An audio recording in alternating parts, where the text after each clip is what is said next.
ಶಿರಹಟ್ಟಿಯಲ್ಲಿ ಭಾವೈಕ್ಯತೆಯ ಜಾತ್ರೆಯೆಂದೇ ಪ್ರಸಿದ್ಧಿಯಾದ ಶಿರಹಟ್ಟಿಯ ಫಕೀರೇಶ್ವರ ಮಹಾಸ್ವಾಮಿಗಳ ರಥೋತ್ಸವ ಸಡಗರ ಸಂಭ್ರಮದಿಂದ ನಡೆಯಿತು. ಶಿರಹಟ್ಟಿ ಫಕೀರೇಶ್ವರ ಮಠದ ಶ್ರೀ ಜಗದ್ಗುರು ಫಕೀರ ಸಿದ್ದರಾಮ ಮಹಾಸ್ವಾಮಿಗಳು ರಥಕ್ಕೆ ಪೂಜೆ ಸಲ್ಲಿಸಿ ಗಾಲಿಗೆ ತೆಂಗಿನಕಾಯಿ ಒಡೆದು ರಥೋತ್ಸವಕ್ಕೆ ಚಾಲನೆ ನೀಡಿದರು. ರಥವು ಪಟ್ಟಣದ ಪ್ರಮುಖ ಬೀದಿಗಳಲ್ಲಿ ಬರುತ್ತಿದ್ದಂತೆಯೇ ಭಕ್ತರು ಭಕ್ತಿಯಿಂದ ರಥಕ್ಕೆ ಉತ್ತತ್ತಿ, ನಿಂಬೆಹಣ್ಣು, ಮಾವಿನ ಹಣ್ಣು, ಬಾಳೆಹಣ್ಣುಗಳನ್ನ ಎಸೆದು ಫಕೀರೇಶ್ವರ ಮಹಾಸ್ವಾಮಿಗಳ ರಥವನ್ನ ಎಳೆದು ಸಂಭ್ರಮಿಸಿದರು. ಇನ್ನು ಮೆರವಣಿಗೆಯುದ್ದಕ್ಕೂ ಫಕೀರೇಶ್ವರ ಮಹಾರಾಜ್ ಕಿ ಜೈ, ಹರ ಹರ ಮಹದೇವ್, ಫಕೀರ್ ನಾನಾ ಕಿ ದೋಸ್ಕರ್ ಹೋ ದೀನ್ ಎಂಬ ಜೈಕಾರಗಳು ಮೊಳಗಿದವು.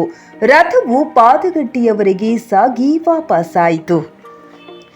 ರಥೋತ್ಸವದಲ್ಲಿ ಆನೆ, ಕುದುರೆ, ಒಂಟೆ, ಕೋಲಾಟ, ಜಾಂಜ್ ಮೇಳ, ಡೊಳ್ಳು ಕುಣಿತ, ಹೆಜ್ಜೆ ಮೇಳ, ಸಕಲ ವಾದ್ಯ ಮೇಳದೊಂದಿಗೆ ಪಟ್ಟಣದ ಪ್ರಮುಖ ಬೀದಿಗಳಲ್ಲಿ ಫಕೀರ ಸಿದ್ದರಾಮ ಸ್ವಾಮೀಜಿಯವರ ಆಕರ್ಷಕ ಪಲ್ಲಕ್ಕಿ ಮೆರವಣಿಗೆ ನಡೆಯಿತು. ರಥೋತ್ಸವದಲ್ಲಿ ದೇಶ ವಿದೇಶಗಳಿಂದ ಲಕ್ಷಾಂತರ ಭಕ್ತರು ಪಾಲ್ಗೊಂಡಿದ್ದು ವಿಶೇಷವಾಗಿತ್ತು. ಜಾತ್ರೆಯ ಸಮಯದಲ್ಲಿ ಆರ್ಸಿಬಿ ತಂಡದ ಅಭಿಮಾನಿಗಳು ಮುಂದಿನ ಸಲ ಕಪ್ಪು ನಮ್ಮದೇ ಎಂದು ಭಾವಚಿತ್ರ ಹಿಡಿದು ತಮ್ಮ ಅಭಿಮಾನವನ್ನ ವ್ಯಕ್ತಪಡಿಸಿದರು.